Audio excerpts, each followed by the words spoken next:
Ayun nga po sa interview kay Kalingap Edu, ay ang sagot nga po sa kanya ni Viancy, sa tamang panahon. O, di ba?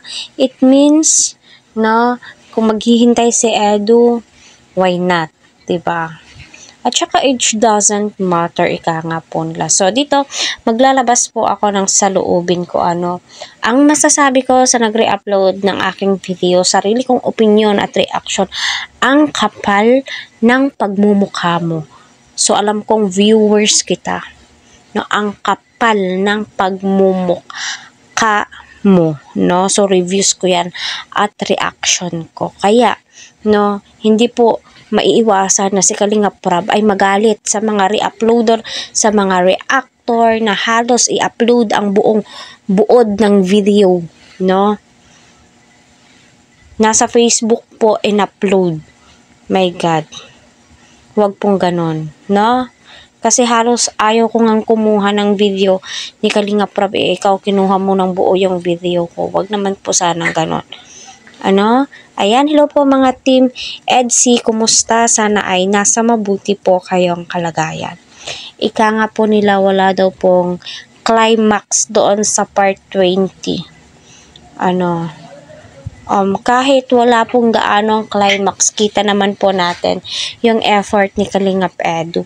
Manood po tayo sa mga interview kay Eds, kasi doon po natin malalaman kung ano po yung mga pinag-uusapan po nila ni Viancy, nag-chit-chat po sila at sinabi nga po doon ni Eds, no, kapag humingi ng tulong si Viancy sa kanya ay hindi daw po siya magdadalawang isip tulungan ito, no, kahit na under si Viancy kay Kalingap Prab.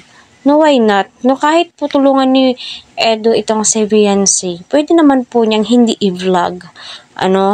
Kasi bawal po, 'di ba? Bawal po ang BTS, no? So, yun po yung mahirap. Pero okay na din po yun para kahit papaano andun pa rin po yung excitement, hindi po mawawala. Alam naman po natin si Kalingap Eds, mula noon hanggang ngayon hindi po nagbabago.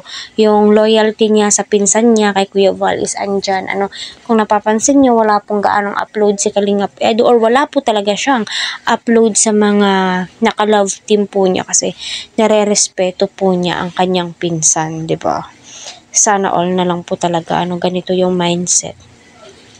At saka sino ba naman ang hindi mapapahanga at magugulat sa mga sinabi ni Kalingap Eds, na nagtapat nga po siya kay Viancy. Kita naman po natin kung gaano kasincere si Kalingap Edu sa mga pinagsasabi po niya kay Viancy. Masasabi mo po talaga na ito na nga ba, si Viancy na nga ba, 'di ba, mapapatanong po tayo na sana kung sila na po talaga yung itinadhana ng Panginoon, why not?